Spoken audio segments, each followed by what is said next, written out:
Welcome to Paramount coaching.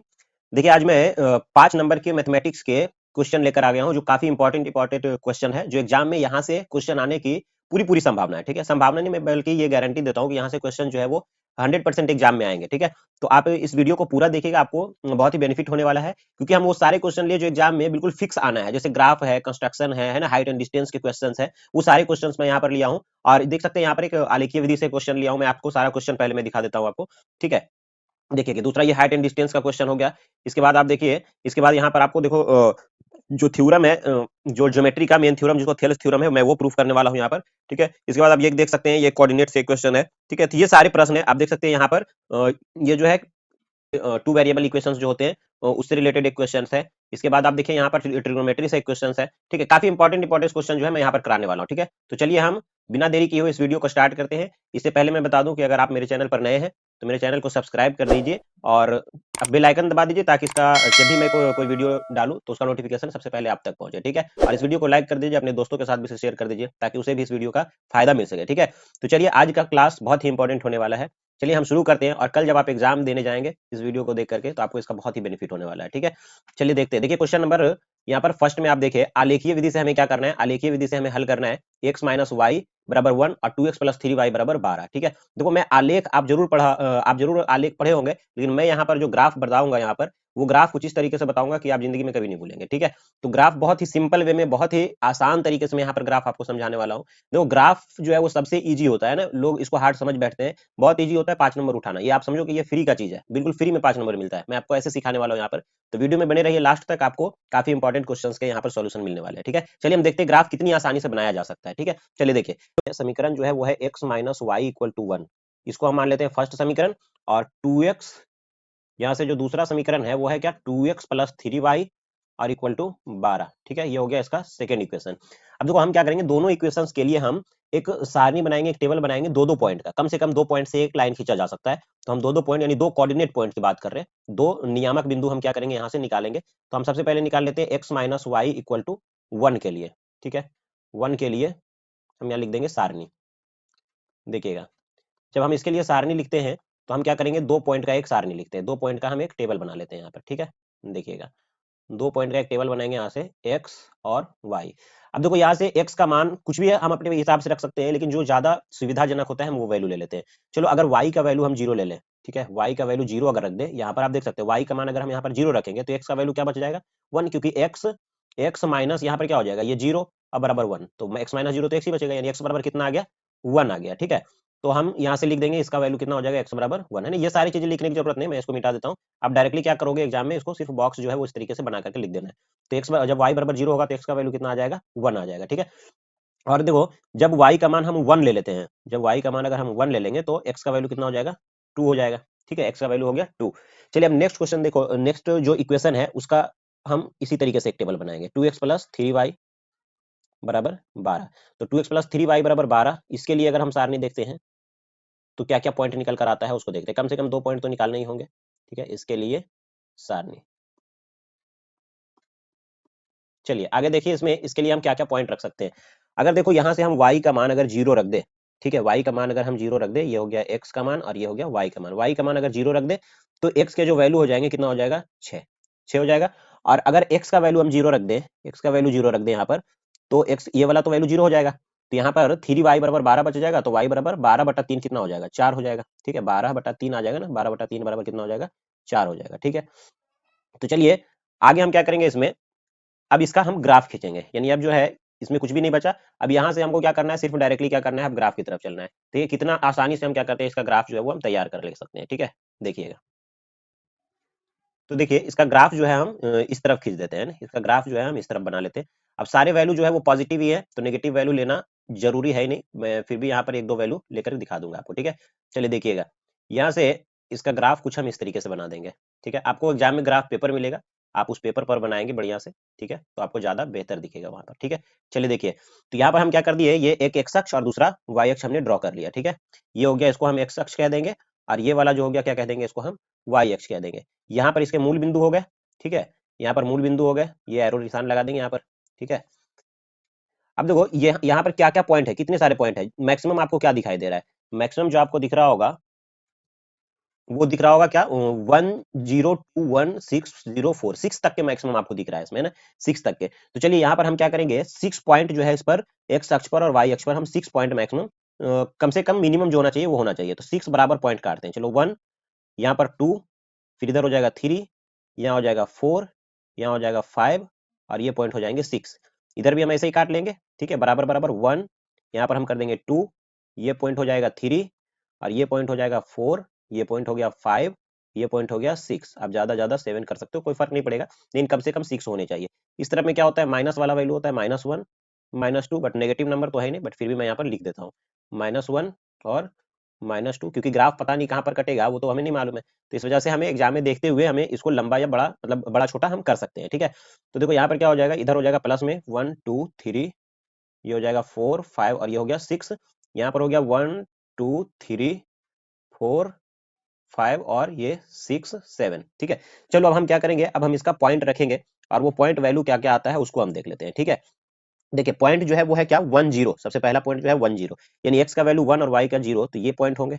देखिएगा यहाँ पर आपको दिख रहा होगा, यहाँ पर हमने क्या किया, ग्रीन कलर से इसको 10 को इंडिकेट किया, ठीक है। इसके बाद क्या है 2 1, 2 1 देखिएगा ये वाला कौन सा पॉइंट हो जाएगा, एक्स का वैल्यू 2 और वाई का वैल्यू 1, 2 1, कहीं इधर से 1 आ जाएगा, इधर से 2 आ जाएगा, तो ये वाला पॉइंट हो जाएगा इसके सामने, ठीक है।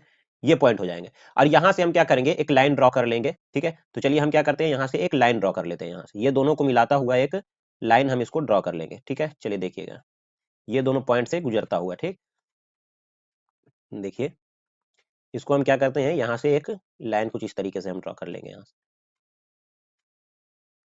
देखिए इसको थोड़ा मैं इधर और लंबा कर देता हूँ, इसी पॉइंट से जाना चाहिए, ये रहा, ठीक है। तो ये एक ग्राफ आ गया इसका।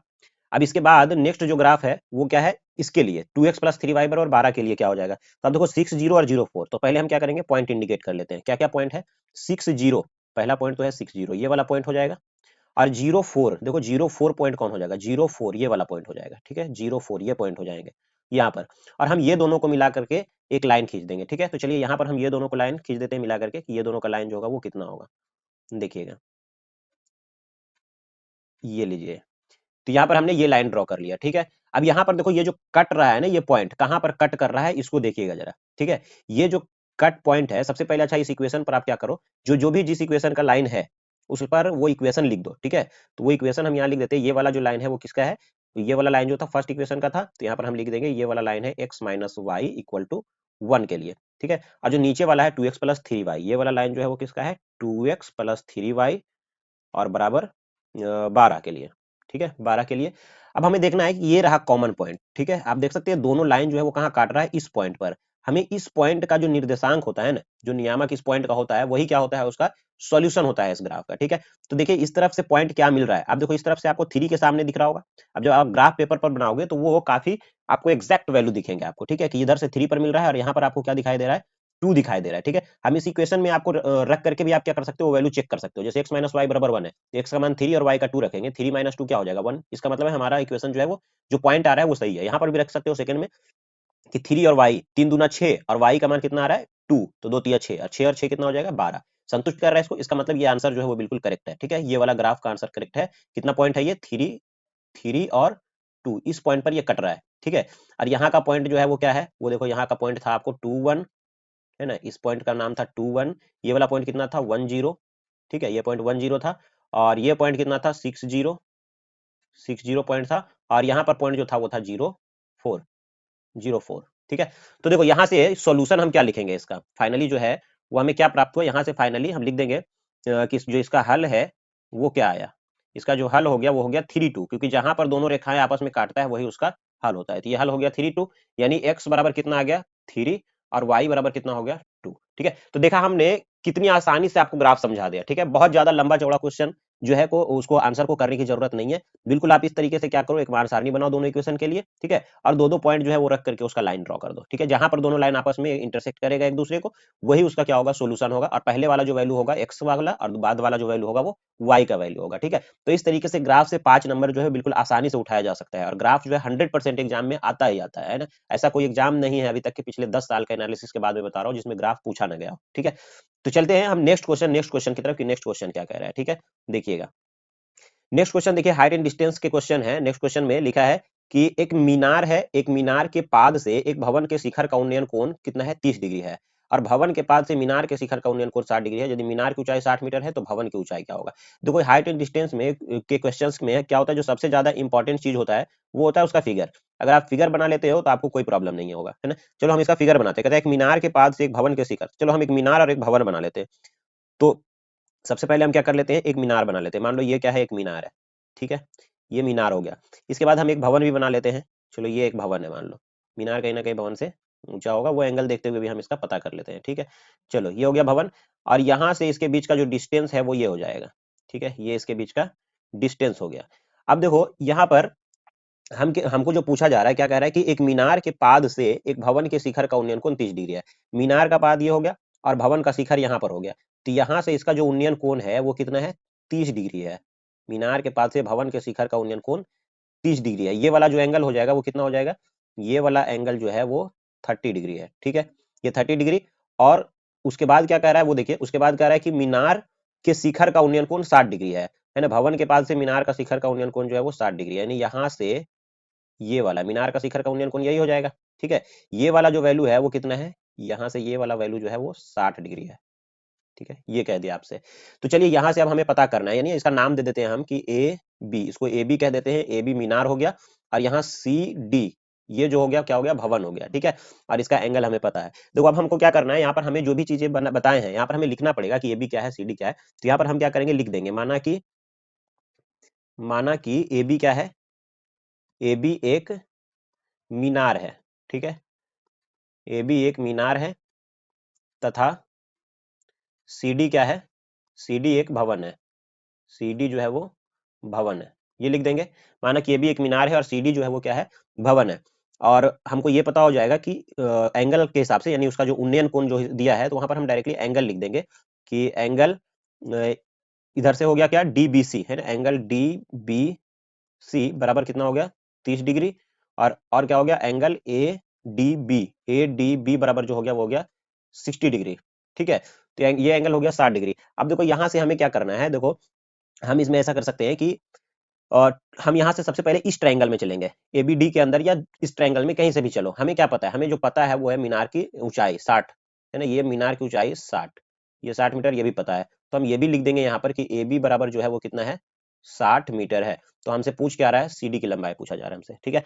तो चलो हम क्या करेंगे, सबसे पहले जो दिया है वहां से वैल्यू पता करेंगे। क्या पता करते हैं, चलिए देखते हैं। सबसे पहले हम लगा देंगे इसमें tan, है ना, tan D एंगल 60 डिग्री है ना, tan 60 डिग्री लिख देंगे। tan 60 डिग्री बराबर, यानी हम लिख देंगे यहाँ पर त्रिभुज ABD में, ठीक है, हम त्रिभुज ABD में कर रहे हैं, बड़ा वाला जो त्रिभुज दिख रहा है आपको ABD में।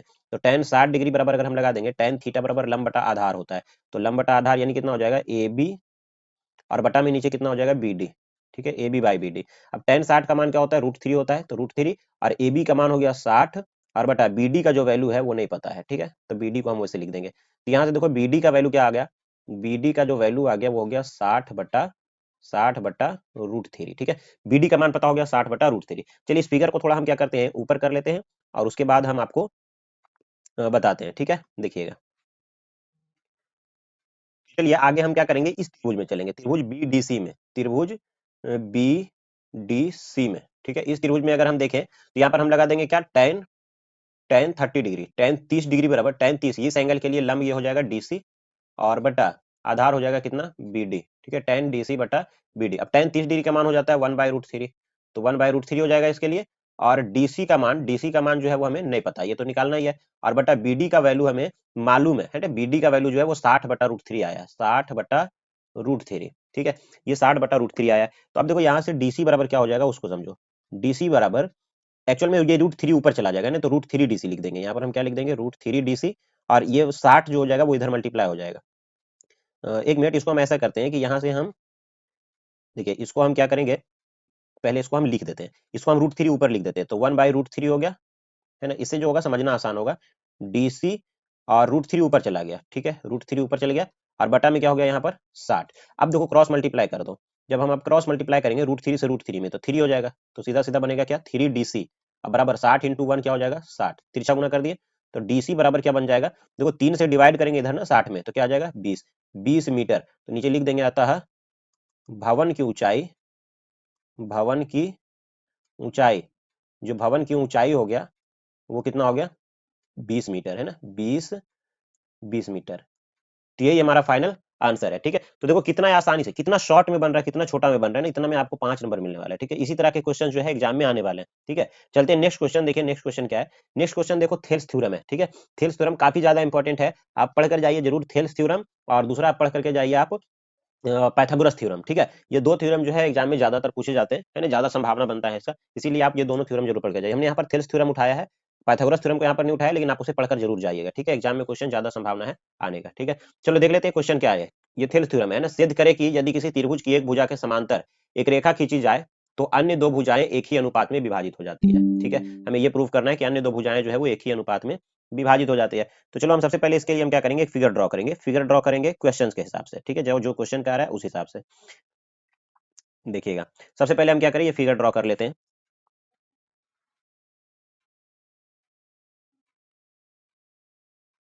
देखिए यहाँ पर हम क्या कर लिए, ये एक त्रिभुज बना लिए।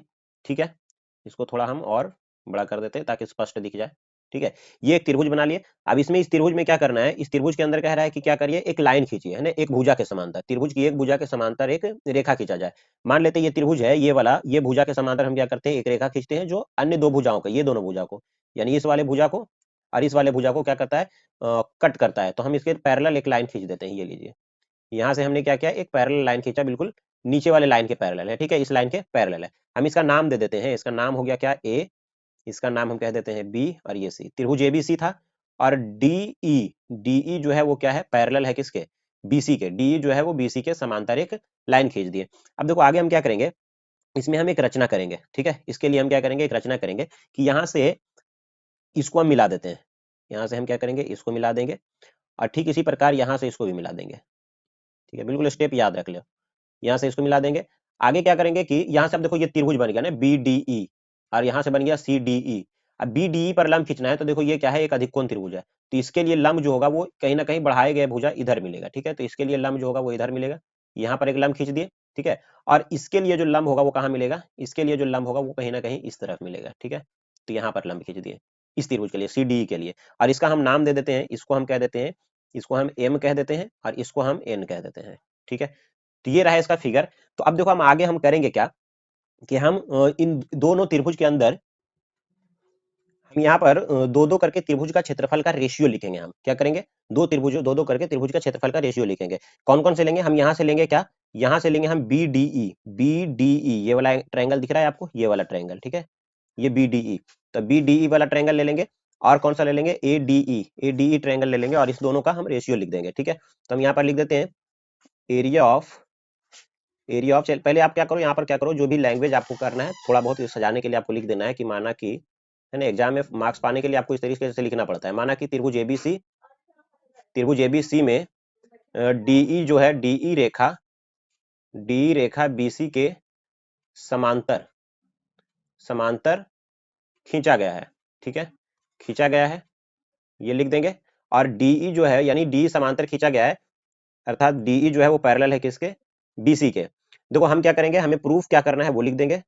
हमें प्रूफ करना है, prove that A D by, यानी समान रेशियो में काटता है, A D by D B बराबर, A D by D B, ये बी है। ठीक है, एक मिनट, इसको मैं यहाँ से मिटा देता हूँ। ठीक है, देखिएगा ए डी बटा क्या लिखा है, डी बी लिखा है। ठीक है, ए डी बटा डी बी, और बराबर में क्या लाना है, ए ई बाई ई सी, ए ई बटा ई सी। ठीक है, ए बाई सी, ये हमें प्रूव करना है। ठीक है, अब देखो हमको ये प्रूव करना है, तो हमने क्या किया, इसके लिए कुछ रचना किया। ठीक है, तो हम लिख देंगे आगे रचना। ठीक है, यहाँ से हम लिख देंगे रचना। अब देखो रचना के लिए हम क्या करते हैं, इसमें हमने क्या क्या रचना किया कि बीई को मिलाया और सीडी को मिलाया। ठीक है, तो हम यहाँ से लिख देंगे तथा बीई तथा सीडी को मिलाया। ठीक है, ये लिख देंगे बीई तथा सीडी को मिलाया, और बीडी लंब ईएम, क्योंकि देखो अधिकोण त्रिभुज के अंदर त्रिभुज के बढ़ाए गए भुजा पर लंब डाला जा सकता है। ठीक है, तो बीडी लंब ईएम तथा डी, सॉरी यहाँ पर क्या लिखा गया, बीडी, बीडी लंब नहीं है ना, ईएम लंब बीडी, हम ऐसे लिख देंगे। ऐसे एक्चुअल में दोनों एक ही बात है, ईएम लंब बीडी हो या बी डी लंब ई एम हो, एक ही बात है। और यहाँ पर हम क्या लिख देंगे, यहाँ पर हम लिख देंगे इस तरफ में, चलो इसको भी हम हटा ही देते हैं, इसको थोड़ा सा सुधार के लिख देते हैं। यहाँ पर हम लिख देते हैं क्या, ई एम जो है वो ई एम लंब बी डी, ये खींचे है ना, बी डी तो पहले से था, ई एम हम खींचे। और यहाँ पर क्या है, डी एन जो है वो डी एन लंब, डी एन लंब खींच दिए कहाँ पर, ए ई पर, ए ई पर, सॉरी ईसी पर, ईसी पर, ए ई नहीं, क्या हो जाएगा यहाँ पर हो जाएगा ईसी पर, एक मिनट, यहाँ पर हो जाएगा ईसी पर।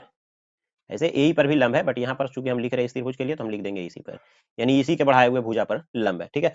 और ये जो ई एम और डी एन जो लंब है, क्रमशः ए डी और ए ई पर भी लंब हो जाएगा, ठीक है। तो चलिए हम आगे, यानी लंब है तो यहाँ पर हम क्या करते हैं, यहाँ पर एंगल कितना हो जाएगा 90 डिग्री, और यहाँ पर भी जो एंगल है वो कितना है 90 डिग्री है, ठीक है। तो ये ध्यान रखिए। अब देखो हम क्या करेंगे, दो दो करके त्रिभुज का क्षेत्रफल का अनुपात लिखेंगे। तो हम आगे लिखेंगे प्रमाण, प्रमाण देखिए क्या लिखते हैं हम इसमें, प्रमाण में हम लिखेंगे त्रिभुज, त्रिभुज बी, एरिया ऑफ त्रिभुज बी डी सीधा लिख देते हैं, एरिया ऑफ त्रिभुज B D E, B D E, और बटा यहाँ हम क्या लिख देंगे, एरिया ऑफ त्रिभुज ए डी ई, ठीक है, ए डी ई बराबर। अब देखो त्रिभुज का एरिया क्या होता है, half into base into height, तो हाफ गुने आधार गुने ऊंचाई, आधार को आधार अगर हम बी डी मान लेंगे इसमें त्रिभुज में बी डी वाले में, तो इसका हाइट क्या हो जाएगा, बी डी पर डाला गया, यहाँ से हाइट क्या हो जाएगा, ये वाला हो जाएगा ई एम, क्योंकि बढ़े गए भुजा पर होता है, तो यहाँ से हो जाएगा ई एम, ठीक है। और बटा नीचे क्या हो जाएगा, हाफ इंटू, यहाँ देखिए त्रिभुज ए डी ई का एरिया, ए डी ई का एरिया क्या होगा, आधार हम ए डी मान लेंगे तो इसका हाइट क्या हो जाएगा ई एम, तो यहाँ से आधार हम क्या मान लेते हैं ए डी, और हाइट क्या हो गया ई एम, ठीक है। तो यहाँ से देखो हाफ से हाफ कैंसिल हो गया, और यहाँ से ई एम से ई एम कैंसिल हो गया, तो क्या आ गया, यहाँ से जो आया है वो है area of triangle B D E बटा area of triangle A D E, ठीक है, ए डी ई, ठीक है, ये बट्टा है यहाँ पर। अब बराबर में ये वैल्यू क्या आया है, बी डी अपॉन में ए डी, ठीक है, ये आया, इसको आप कर दो फर्स्ट इक्वेशन, ठीक है। चलो नेक्स्ट हम चलते हैं, नेक्स्ट क्या करेंगे वो देखिएगा। चलो इसको हम क्या करते हैं, इसको थोड़ा छोटा करके साइड कर लेते हैं।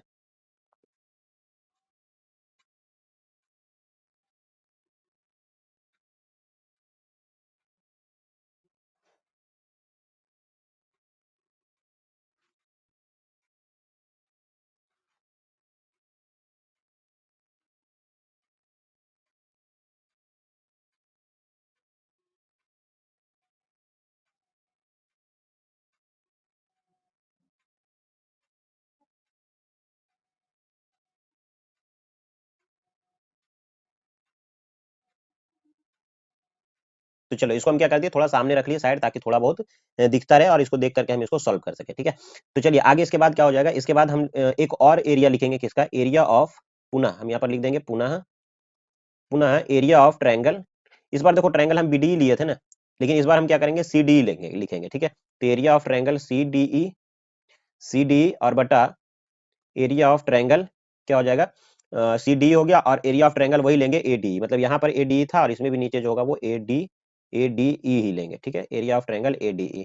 अब देखो यहाँ पर एरिया सी डी के लिए क्या लिखेंगे, हाफ इंटू बेस लेंगे इसका सीई या ईसी जो भी लिखो, ईसी, और इंटू हाइट क्या हो जाएगा, ईसी पर डाला गया हाइट जो होगा वो डीएन होगा, इसके बढ़े हुए भुजा पर, ठीक है। तो यहाँ से हो जाएगा डीएन, और बटा हाफ इंटू, हाफ इंटू यहाँ पर हाफ है ये,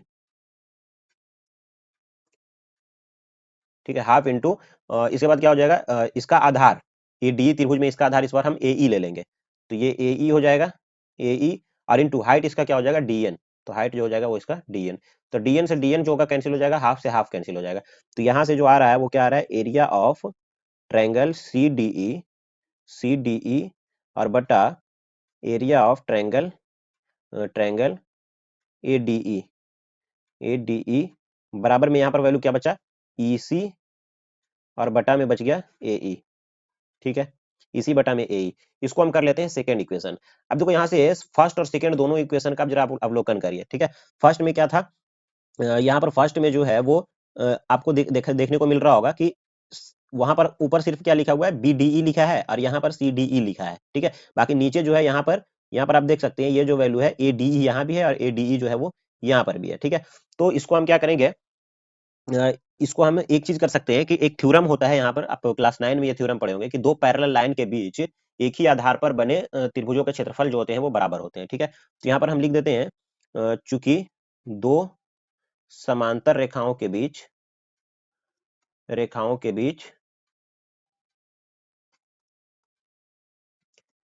दो समांतर रेखाओं के बीच एक ही आधार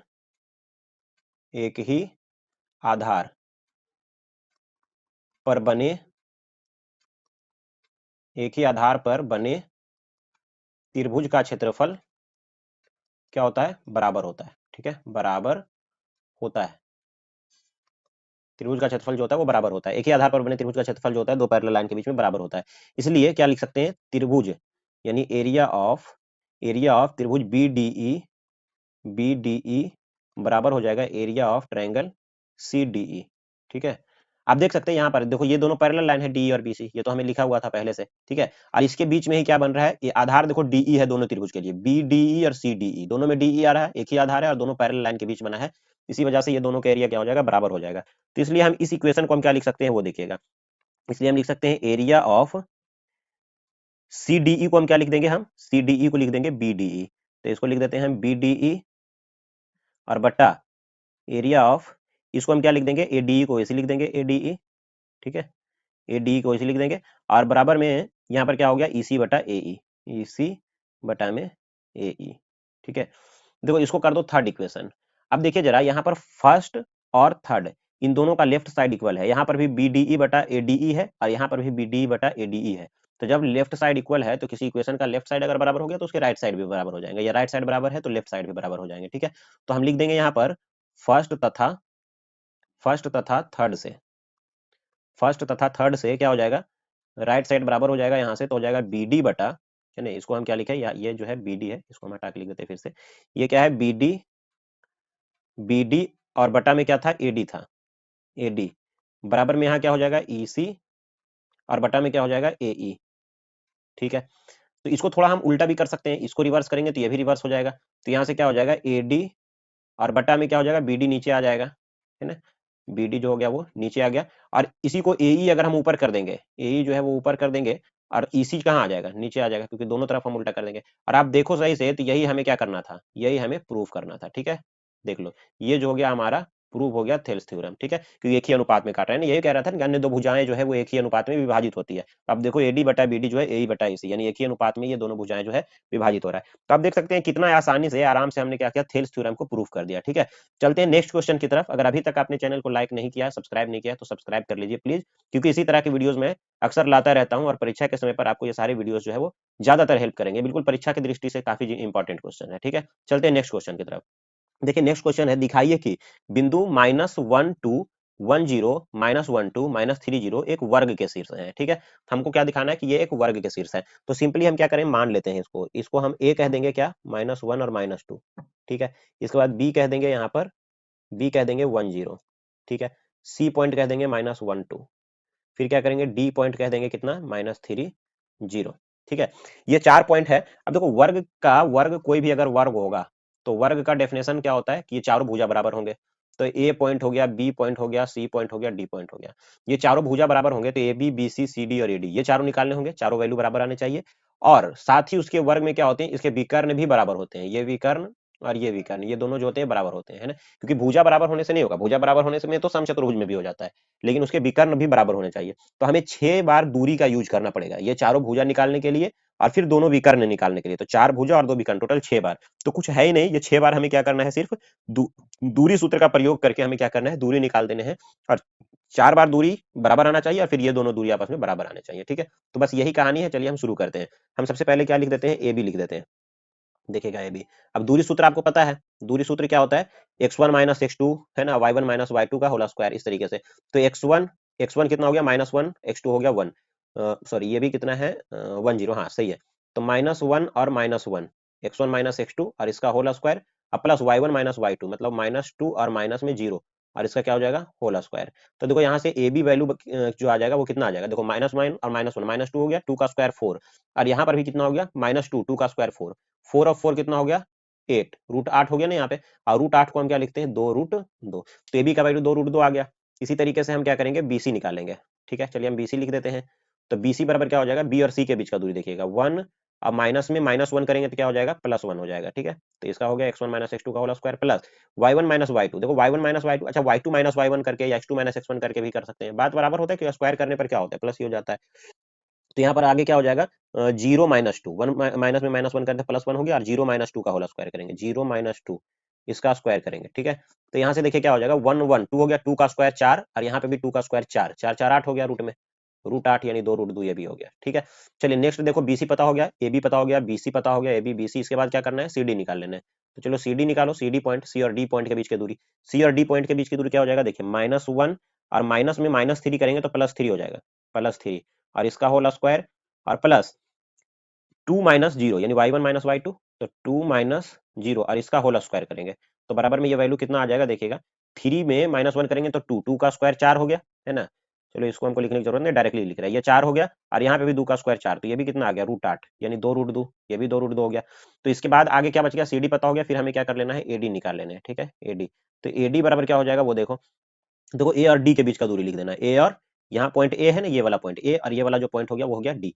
तो ए और डी निकाल लेना है, तो क्या हो जाएगा, इसका दूरी हो जाएगा -1 + 3, प्लस इसलिए हो जा रहा है क्योंकि माइनस पहले से ऑलरेडी 3 में लगा है, तो इसका स्क्वायर, और प्लस फिर हो जाएगा y1 - y2, मतलब -2 और -0, -2 और -0, और इसका होल स्क्वायर। तो यहाँ पर भी क्या आ जाएगा, इसका वैल्यू आ जाएगा 8, देखो 3 में 1 घट गया, 2 2 का स्क्वायर 4, और ये भी 2 का स्क्वायर 4, 4 4 हो जाएगा 8, 8 का वर्गमूल हो गया 2 √2।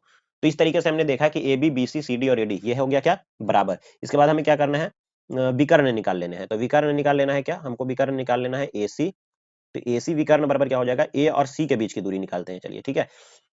तो यहाँ पर ए और सी के बीच का दूरी निकल जाएगा -1 और +1 हो जाएगा ना, 1 और इसका स्क्वायर, प्लस क्यों हो गया, क्योंकि -1 ऑलरेडी था, तो माइनस माइनस प्लस हो जाएगा, और प्लस -2 और -2, -2 और -2, ठीक है, इसका स्क्वायर।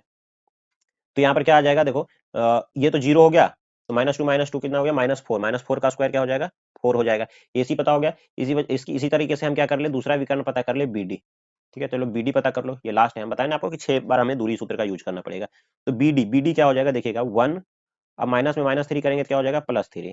ठीक है, इसका स्क्वायर हो गया, और प्लस इसके बाद क्या हो जाएगा, 2 - 0, सॉरी सीडी निकाल रहे हैं ना, बीडी निकाल रहे हैं, 0 - 0, तो 0 - 0, 0 - 0 का तो 0 ही हो जाएगा। तो यहाँ पर बच गया क्या, 3 1 4, 4 का स्क्वायर 16, 16 का वर्गमूल क्या हो गया, 4। तो यहाँ से हम यहाँ लिख देंगे, चूंकि चूंकि भुजाएं, यहाँ हम लिख देंगे भुजाएं ए बी बराबर बी सी बराबर सी डी बराबर ए डी बराबर कितना है, 2 √2। विकर्ण, विकर्ण ए सी बराबर क्या आया, बी डी बराबर कितना, 4। तो देखो यहाँ पर सभी भुजाएं बराबर हो गए और उसके विकर्ण बराबर हो गए, इसीलिए हम कह सकते हैं कि ए बी सी तथा डी वर्ग के शीर्ष हैं, वर्ग के शीर्ष हैं। ठीक है, वर्ग के शीर्ष हैं। तो ये हो गया इसका प्रूफ। ठीक है, तो इस तरीके से देखो कितना आसानी से जो है 5-5 नंबर के क्वेश्चन जो है बन जाते हैं। 8 क्वेश्चन होंगे, उसमें 4 ही तो आपको बनाने हैं। ठीक है, चलते हैं नेक्स्ट क्वेश्चन। देखिए नेक्स्ट क्वेश्चन क्या है, नेक्स्ट क्वेश्चन लिखा है कि एक क्रिकेट टीम के कोच है ना, एक क्रिकेट टीम के कोच ने 7 बल्ले तथा 6 गेंदे 38 रुपए में खरीदे। बाद में उसने 3 बल्ले और 5 गेंदे जो है 1750 रुपए में खरीदे। प्रत्येक बल्ले और प्रत्येक गेंद का मूल्य ज्ञात करिए। देखो बहुत ही आसान सवाल है ये। हम क्या कर देंगे कि एक टीम के कोच ने 7 बल्ले और 6 गेंदे, तो हम क्या करेंगे, एक बल्ला और एक गेंद का कीमत हम मान लेंगे। जो चीजें देखो सीधा समझो, लास्ट लाइन में जो लिखा रहे, जैसे लिखा है प्रत्येक बल्ले और प्रत्येक गेंद का मूल्य ज्ञात करिए, तो सीधा हम उसी चीजों को क्या करते हैं, हम मान लेते हैं। तो यहाँ पर हम मान लेते हैं, माना कि हम यहाँ लिख देते हैं, माना कि एक एक बल्ला यानी एक बैट की जो कीमत है, एक बल्ला की कीमत, एक बल्ला की जो कीमत है वो क्या मान लेते हैं, 100 रुपए। और इसी तरीके से एक गेंद की जो कीमत है वो हम मान लेते हैं y रुपए। ठीक है, अब देखो एक बल्ला की कीमत 100 रुपये और एक गेंद की y रुपए, तो 7 बल्ले और 6 गेंद। प्रश्न अनुसार चलते हैं, प्रश्न अनुसार दो इक्वेशन बनेगा। 7 बल्ला, एक बल्ले की कीमत 100 रुपये, तो 7 बल्ले का कीमत कितना हो जाएगा, 7 100 रुपये। ठीक है, तो यहाँ से ये जो हो जाएगा वो कितना हो जाएगा, 7 100 रुपये प्लस 6 गेंद, 6 गेंद का कीमत कितना हो जाएगा, देखो एक गेंद का y है तो 6 गेंद का कितना हो जाएगा, 6y। और टोटल जो मिला करके पैसे खर्च हुए हैं 7 बल्ले और 6 गेंद में, वो कितना है, 3800 रुपये में हुआ है। तो ये बराबर कितना हो जाएगा, 3800। ठीक है, ये हो गया आपका फर्स्ट इक्वेशन।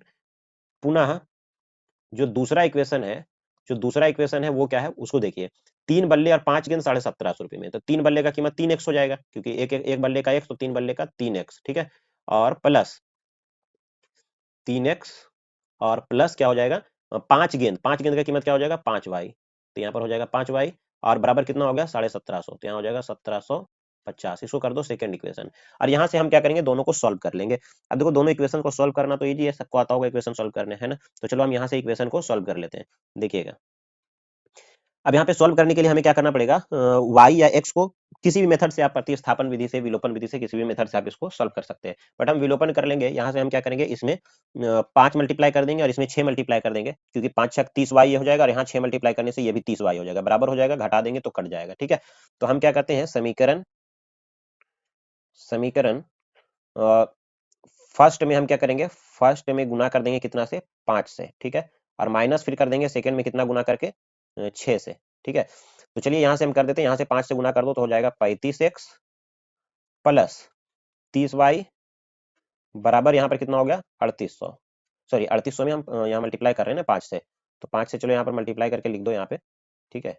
यहाँ पे 5 से मल्टीप्लाई करके लिख दो तो डबल जीरो तो ये रहेगा ही, ठीक है। फिर 5 से 8 में गुना कर देंगे, 5 40, बाकी 4 पचीस 15 और 4 19, ठीक है। 5 40 के जीरो बाकी 4 पचीस 15 और 4 19, तो 19,000 हो जाएगा, ये हो गया। और नीचे वाला इक्वेशन में हम क्या कर रहे हैं, 6 से गुना कर रहे हैं, देखो सेकंड में क्या कर रहे हैं 6 से गुना, तो यहाँ 6 हो जाएगा कितना 18x और प्लस 6 पच्चीस 30y, और बराबर यहाँ 6 से जब मल्टीप्लाई करेंगे कितना हो जाएगा, एक जीरो तो रहेगा, 6 पचे 30 के जीरो बाकी 3, 6 से 42, 3 45 के 5 बाकी 4, 6 के में 6 और 4 10। चलो अब इसको हम क्या करते हैं, माइनस करते हैं। जब भी हम माइनस करते हैं तो इसका चिन्ह क्या करते हैं, हम बदल देते हैं, ठीक है। नीचे वाले का तो ये प्लस 18 है, तो ये क्या हो जाएगा माइनस 18, ये हो जाएगा माइनस, और ये भी क्या हो जाएगा माइनस। अब देखो प्लस 30y माइनस 30y ये कैंसिल हो गया, 35x में 18x घट गया तो कितना बच गया 17x, ठीक है 17x। और यहाँ से इसको घटा दो तो हो जाएगा 0 0, 10 में से 5 घट गया 5, और यहाँ पर आ गया कितना 8, 9 में 0 घट गया, क्योंकि 9 तो से इधर एक चला गया तो इधर क्या बच गया 8, एक में एक घट गया 0, ये बच गया। तो देखो x बराबर क्या हो जाएगा, 17 से डिवाइड करेंगे, 17 पचे 85, 500, है ना 500, x का वैल्यू जो हो जाएगा वो 500। अब x का वैल्यू जो है वो कहीं पर रख दो, है ना, हम इधर बना देते हैं, ठीक है। x का वैल्यू जो है वो किसी भी इक्वेशन में, या फर्स्ट इक्वेशन या सेकंड इक्वेशन में रख दो, तो यहाँ पर हम लिख देते हैं x का मान जो है वो फर्स्ट में रख देते हैं, फर्स्ट में रखने पर x का मान चलो हम फर्स्ट में रख देते हैं, तो क्या हो जाएगा 7 गुना x का मान कितना हो गया 500, तो 500 यहाँ पर रख दिए, और प्लस 6y बराबर, बराबर में इधर कितना है 3800 रुपये है, 3800, तो यहाँ 3800 लिख दिए। अब देखो 6y बराबर क्या हो जाएगा, 3800 इधर है, इधर 7 पचे 3500, 3500 उधर जा घट जाएगा, तो क्या बच जाएगा 3800 में 3500 घट गया तो बच गया कितना 300, तो y बराबर कितना हो गया, 6 से भाग लगा देंगे 300 में तो आ जाएगा कितना 50। यानी x का मान 500 और y का मान 50। x क्या था, बैट की कीमत, बल्ले की कीमत, और y क्या था, बॉल की कीमत। लिख देंगे हम नीचे आता है एक एक बैट या एक बल्ला, यानी एक बल्ला की जो कीमत है, एक बल्ला की जो कीमत है वो क्या है, बराबर 500 रुपए, ठीक है, ये 500 है। और एक एक गेंद का जो कीमत हो जाएगा वो कितना हो जाएगा 50 रुपए, ठीक है 50 रुपए। तो इस तरीके से ये क्या हो गया, इसका आंसर हो गया। तो यहाँ से देखा हमने कितनी आसानी तरीके से इसको हम सॉल्व कर लिए, ठीक है। थोड़ा कैलकुलेशन क्या था यहाँ पर, गुना करना था, है ना, इसी में बच्चे फंस जाते हैं और समय ज्यादा ले लेते हैं, ठीक है। तो आपको समय का भी एग्जाम में ख्याल रखना है कि टाइम जो है वो बहुत ज्यादा आप वेस्ट ना करेंगे एग्जाम में, ठीक है। चलिए नेक्स्ट क्वेश्चन देख लेते हैं। नेक्स्ट क्वेश्चन क्या है, क्वेश्चन नंबर नेक्स्ट देखिए क्या है, नेक्स्ट में लिखा है कि आप sec theta plus tan theta बराबर एम है, तो सिद्ध करिए कि साइन थीटा बराबर एम स्क्वायर माइनस 1 बटा एम स्क्वायर प्लस 1। तो काफी इंपॉर्टेंट क्वेश्चन है, एग्जाम में डायरेक्टली ये क्वेश्चन पूछा जा सकता है, ठीक है। तो चलो इसको हम सॉल्व कर लेते हैं। देखिए हम इसको सॉल्व करने के लिए क्या करेंगे, एक फॉर्मूला का यूज करेंगे, जिसमें कि हम जो फॉर्मूला पहले से जानते हैं, हम ये हमको जो पता है पहले, चलो वो लिख लेते हैं। Sec sec theta plus tan theta, sec theta plus tan theta बराबर एम, ये दे रखा है, ठीक है। हमें क्या करना है, प्रूफ करना है, प्रूव दैट साइन थीटा बराबर एम स्क्वायर माइनस 1 बटा एम स्क्वायर प्लस 1। अब देखो ये जो दे रखा है ना, इसका यूज करेंगे, लेकिन हम यहाँ से लिखेंगे चूंकि वी नो, मतलब हम जानते हैं कि sec sec square theta minus tan square theta बराबर कितना होता है 1 होता है, ठीक है। Sec square theta minus tan square theta बराबर 1 होता है। इसको जो है ना, जो दिया हुआ है इसको हम फर्स्ट इक्वेशन मानकर चलेंगे, ये जो दिया हुआ है ये वाला, इसको हम फर्स्ट इक्वेशन मान लेंगे, और उसके बाद हम आगे बढ़ रहे हैं। यहाँ पे sec square minus tan square बराबर 1 हो जाता है, तो कोई स्क्वायर माइनस बी स्क्वायर वाले फॉर्मूले पे अगर हम इसको तोड़े तो इसको लिख सकते हैं sec theta minus tan theta, sec theta minus tan theta, और इंटू में क्या हो जाएगा sec theta plus tan theta, ठीक है, sec theta plus tan theta बराबर कितना हो जाएगा यहाँ पर 1। अब देखो sec theta minus tan theta बराबर यहाँ पर क्या हो जाएगा 1/1 हो जाएगा सेक थीटा और प्लस का हो जाएगा कितना टेन थीटा। ठीक है, तो यहाँ पर हम वैल्यू रख देते हैं sec theta minus tan theta बराबर देखो 1 sec theta plus tan theta, इसका मान क्या करो फर्स्ट से रख दो, ये वैल्यू जो हो गया कितना हो गया यहाँ पर हम मान तो रख ही सकते हैं ना, इसका 1/m हो जाएगा। ठीक है, तो sec theta minus tan theta का मान कितना हो गया 1/m हो गया, तो इसको क्या कर दो सेकंड इक्वेशन कर दो। ठीक है, अब देखो दोनों को हम क्या करेंगे जोड़ देंगे, तो टेन थीटा जो होगा वो कट जाएगा। अब आगे हम क्या लिख देते हैं, यहाँ पर हम पेन का कलर चेंज कर लेते हैं और यहाँ लिख देते हैं समीकरण फर्स्ट प्लस सेकेंड। देखो जब फर्स्ट समीकरण ये वाला, ठीक है, और सेकेंड समीकरण जो है वो ये वाला, ये दोनों इक्वेशन को जोड़ेंगे तो देखो प्लस टेन थीटा है यहाँ पर और यहाँ माइनस टेन थीटा है। ठीक है, तो ये कैंसिल हो जाएगा। ठीक है, तो बच जाएगा क्या सेक थीटा और सेक थीटा, तो हो जाएगा टू सेक थीटा हो गया यहाँ पर। ठीक है, टू सेक थीटा बराबर क्या हो जाएगा, इधर हो गया एम और इधर हो गया 1/m, तो ये हो जाएगा m प्लस 1/m। ठीक है ना, तो अब चलिए आगे इसको देखो क्या करेंगे, आगे हम सीधा लिखेंगे सेक थीटा का मान पहले लिख देते हैं टू सेक थीटा बराबर, चलो इसका हम थोड़ा एलसीएम ले लेते हैं, तो नीचे आ गया m और ऊपर क्या हो गया m स्क्वायर प्लस 1, तो यहाँ से सेक थीटा बराबर क्या हो गया, सेक थीटा बराबर आ गया m स्क्वायर प्लस 1/2m, है ना 2m हो गया। अब देखो हमको निकालना क्या है, हमको प्रूफ करना है साइन थीटा बराबर इतना है।